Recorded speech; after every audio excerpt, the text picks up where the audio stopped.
Close out, Porzingis takes it hard and throws it down right on top of Jared Allen. Good. Dallas is going to have another late clock situation for Luka to Porzingis. Another one for the logo. Pocket pass by Allen, and Porzingis denies Mobley at the rim and denies Jared Allen. Cutting to the basket, leaves it for Porzingis and another. And Luka with the scoop, and it's second chance points again. Brunson to Porzingis, they do score! Deuce. Quick shot this time, and one for Porzingis. Running to a cutting Porzingis. Tracked down by Kleba for the Mavs. Lead pass, Porzingis! Nice find, Brunson.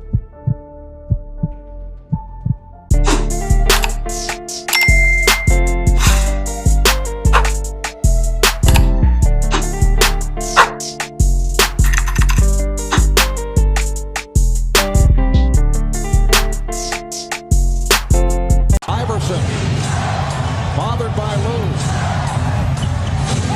I just shot my shot at this little dot. I'm trying to crit that neck on her big neck. My niggas selling crit.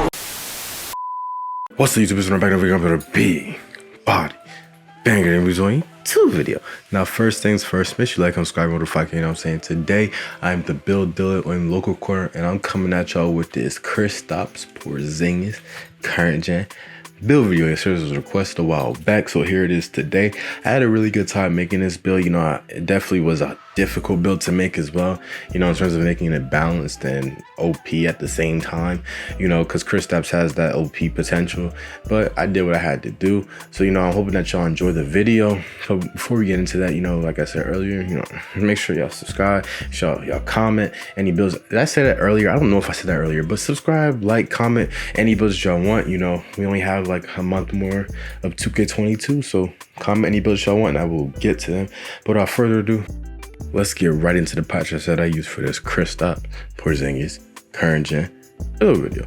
So as you see, I went with the pure shooting pie chart. I was debating between the finishing and shooting pie chart as well, because he's an amazing finisher around the rim, but you know, I would have lost too many shooting attributes, which would have made the shooting pie chart pointless, you know, because he's going to be 7'3", you know, so it just would have been dumb. It wouldn't have been worth it. Now for the physical profile, I went with the balanced physical pie chart with the speed, vertical, and strength. And now what you're going to see here is that I was able to get this build to have big man pro contact dunks, as well as great, you know, 3-point ratings for given the height, you know. So I was able to get the 3-point ratings in the 70s, you know, which is, once again, is great for the height, because if you play 2K, you know, the taller you get, the lower that 3-point rating gets. And then the ability to have the big man contact dunks is a luxury, whether it is pro or not. You know, obviously you're gonna have to get, so I believe like 98 to get these pro big man contact dunks, but you will still have them in your bag. And on top of that, you'll have some ridiculous shot blocking ratings at the end of this all, you know, which you will see eventually. Kristaps is one of the elite shot blockers, not only because he's tall, but his timing is incredible. Like, you see certain tall players have terrible timing, you know, because they're a little bit clumsy on their feet. Like, you know, Boban doesn't always block the most shots, for example, you know, like a Sean Bradley. Sometimes, like, he averages a good amount of blocks, but you know, there's also times where he just get dunked on and baptized and this, that, and that, third. You know, you don't really see that happen with Kristaps, you know, just absolutely getting just dogged on all the time.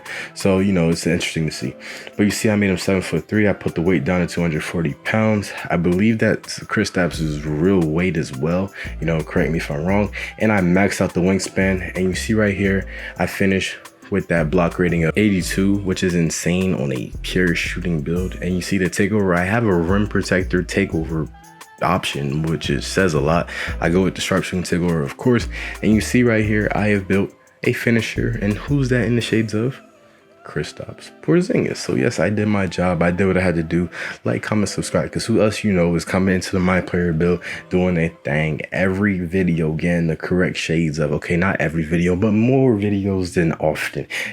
What did I just even say? What does that even mean? More videos than whatever. Okay, but like, you see what I mean. Now the badge spread was very balanced as well. You know, I had a hefty amount of badges, especially given the fact that it was just a pure shooting pie chart, so I could do what I need to do. And even with the 4 defensive badges, it was more than enough to do, impact on defense. All you really need is a bronze rim protector to block shots. You don't really need a gold or silver, but if you have that bronze, you automatically have the ability to block any shot.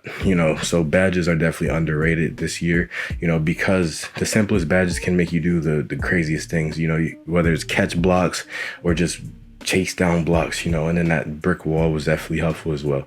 But yeah, this build definitely played well. I primarily use it in the post for post phase or off the pick and roll, where I was using the picks to get open on three, and I was shooting a lot of 3-pointers this game as well, and I made a lot of 3-pointers given, like you see right here, I use the pick and roll, but this time I pass it in. The AI was adjusting to it because I kept doing that a lot, which was interesting, but it did adjust to it. And then when they didn't, I killed them. So, this build definitely was versatile in that way. And it wasn't that slow either, given the fact that it was 7'3". I could really move because I made the weight 240 pounds, so given everything that was going against it for speed, I still did what I had to do. So yeah, now with Kristaps in real life, he's on the Wizards now, which I think is an amazing fit for him. I feel like the Wizards are kind of sleepers this year. Like, they have a great thing going on. They have Bradley Beal, Kyle Kuzma, Kristaps Porzingis, as their core three. Then they have David Avdija, I believe is what his name. Mans has a lot of potential. They had draft picks, high lottery draft picks. I'm not really sure who they drafted. Hold on. I'm trying to think of it. Give me a second. Okay, Johnny Davis was the name. So they have a good thing going on in terms of their role players and that key three group, that they need to like run that offense and defense.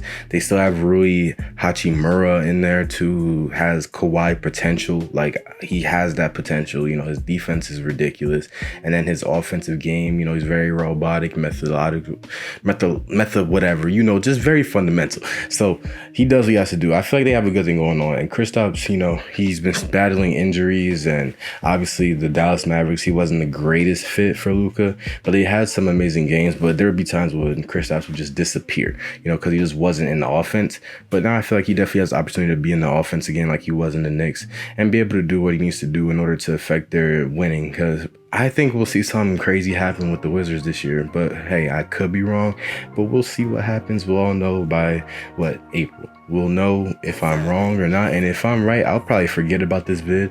But if I'm right and I don't forget about this vid, hey, you know what I mean?